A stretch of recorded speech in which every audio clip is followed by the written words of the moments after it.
Olá, pessoal, dando continuidade aqui ao nosso treinamento. Agora a gente vai falar sobre os inflamáveis e combustíveis, tá? Essa parte, ela é foco de uma outra NR, chamada NR20, que é Segurança e Saúde no Trabalho com Inflamáveis e Combustíveis, tá?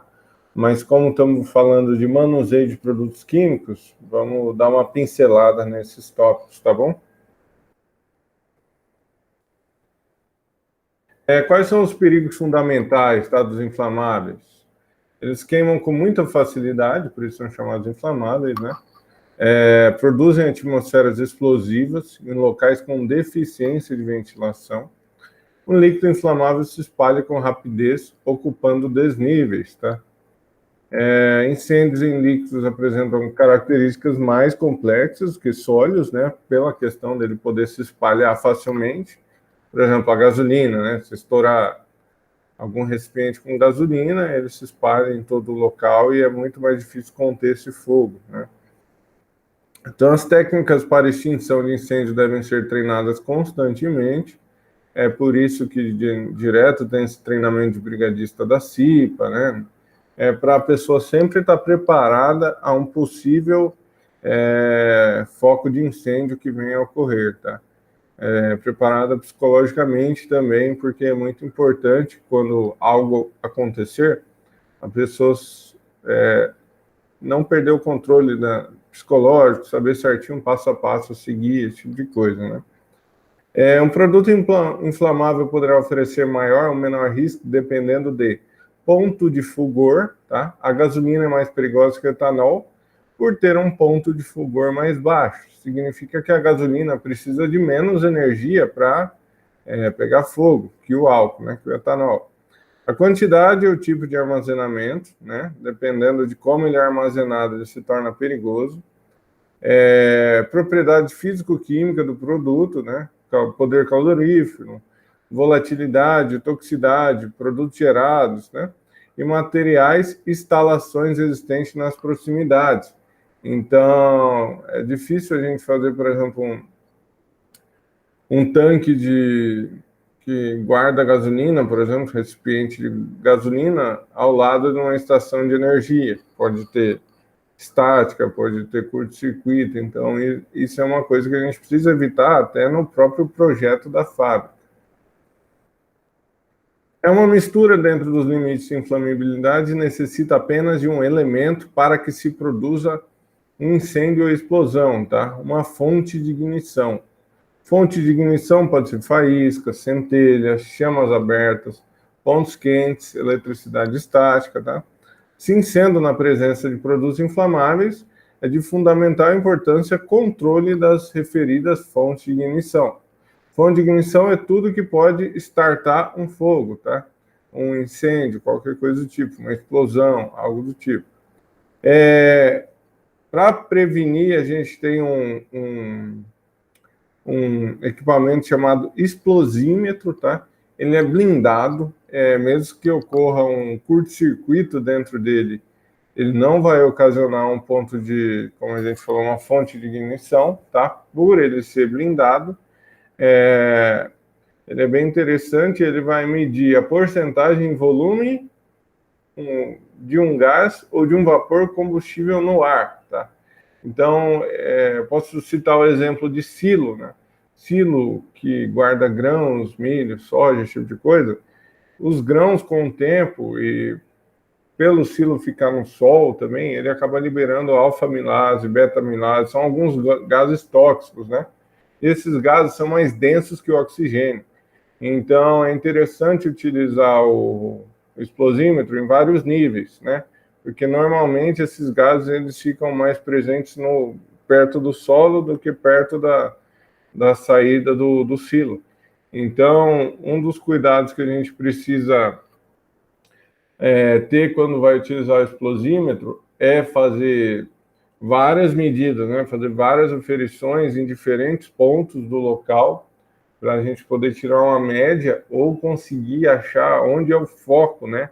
Onde tem mais desse material para a gente poder tomar os cuidados necessários, tá? O que mais que a gente precisa fazer para tomar cuidado, pessoal? Aferir o aparelho sempre, né? que não esteja contaminado pelo gás vazado. Então, a hora que estiver num ambiente limpo, testar ele para ver se marca zero ou algo próximo de zero, né? As medições frequentes em diversos pontos, como eu já mencionei. Em locais onde existam grandes quantidades de gás, combustível, é sempre conveniente que o equipamento seja aferido e limpo, tá? É bom a gente limpar, para às vezes fica ali um pouco do próprio elemento que a gente está medindo, fica no explosímetro, né? Isso pode fazer a gente perder a eficiência da leitura. Fator relevante a ser considerado é de evitar a presença de possíveis fontes de ignição, como a gente já falou, né? E as fontes de ignição que merecem destaque seriam chamas vivas, superfícies quentes, cigarros acesos, interruptores de força de luz, motores elétricos, faíscas produzidas por atrito, eletricidade estática, automóveis, os caminhões e outros veículos automotores. Bastante atenção é necessária para estática, tá? Lembrando que ela é invisível, imperceptível, mas está ali e pode causar um grande acidente. Para quem não lembra o que é estática, né? Aquele negócio de você passar o pente no cabelo e atrair os pedacinhos de papel, acredito que a maioria já fez isso aí na escola. Estática é aquele acúmulo de energia, tá? Que ele fica, às vezes a gente pega no carro e toma um choque, né? Cumprimenta outra pessoa e toma um choque. E essa estática, ela pode causar um grande acidente. Ela é muito difícil da gente identificar, né? Então, é por isso essa norma é interessante, esse treinamento é interessante, mas ele tem que ser utilizado em conjunto, por exemplo, com a NR10, né? Que todos os equipamentos têm que estar isolados para evitar esse tipo de estática e tudo mais. Se por algum motivo a substância inflamável que esteja sendo transportada, seja ela um líquido ou um gás, tiver que ser transferida para outro veículo, tanque ou recipiente de armazenamento, será necessário que os dois veículos sejam aterrados, tá? Aterramento temporário e conectados entre si, de modo a evitar que ocorra uma diferença de potencial capaz de gerar uma faísca elétrica, situação de alto potencial de risco, incêndio ou explosão. É aquela coisa que eu acabei de comentar, né? A mesma, com certeza, vocês já cumprimentaram alguém e deu choque, né? Quando a gente passa uma substância de um caminhão para o outro, se ele gerar um DDP, tá? Uma diferença potencial, se cada caminhão tiver com uma voltagem, como que eu posso dizer? Cada um tiver em repouso com um potencial diferente, ele pode gerar essa faísca que pode ser um ponto de ignição, tá? Então, é sempre interessante lembrar do aterramento. Os controles, né, coletivo e individual para trabalhos com inflamáveis e fontes de ignição. As prevenções de risco coletivos e individuais. Os riscos de incêndio e explosão diminuem quando algumas medidas são tomadas, entre elas, ventilação adequada dos ambientes expostos a inflamáveis. A ventilação deve ser providenciada ao nível do piso ou teto, locais de maior concentração de gases ou vapores. Por quê, pessoal, do piso ou do teto? Como eu comentei ali atrás, né, a densidade dessas substâncias normalmente são diferentes do oxigênio, tá? Então, se a densidade é maior que do oxigênio, ele vai se acumular no solo, porque ele é mais pesado que o oxigênio, né? A substância mais pesada vai empurrar o oxigênio para cima e ela vai acumular ali no chão. E se ela é uma substância mais leve que o oxigênio, então o oxigênio vai pesar e ela vai se acumular lá em cima, né? Então, quando a gente faz esse ciclo de ventilação dentro do ambiente, a gente evita que se criem essas camadas de substâncias, né? Mais uma coisa, isolamento adequado dos processos ou operações auxiliares considerados perigosos, né? Tem que isolar, porque se algo acontecer naquela área, né, não influencia as outras áreas, tá? Evitar fontes de ignição nas proximidades das instalações contendo combustíveis, tá?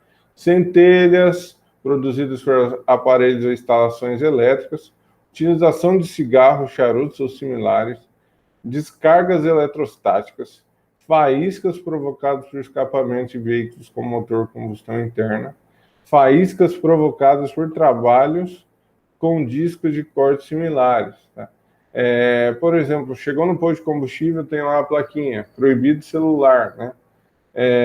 Como é um aparelho elétrico, ele pode gerar uma centelha, ele pode gerar um curto, algo do tipo.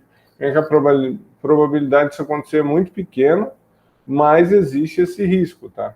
Então é por isso que essa medida ela é tomada. O que mais que a gente tem que evitar, pessoal? Faíscas provocadas por atrito, falta de lubrificação em máquinas, ou pelo solado inadequado de um calçado ou contato com o piso. Faíscas por choque de ferramentas ou outros elementos metálicos, faíscas ou aquecimento provocado por solda, superfícies quentes, aquecedores, fornos, estufas similares, fenômenos naturais raros. Então tem que ter um SPDA certinho lá, né? Para que evite qualquer problema do tipo. Precisa evitar na manipulação e armazenamento de grandes escalas, cumprindo rigorosamente as normas técnicas e a legislação em vigor.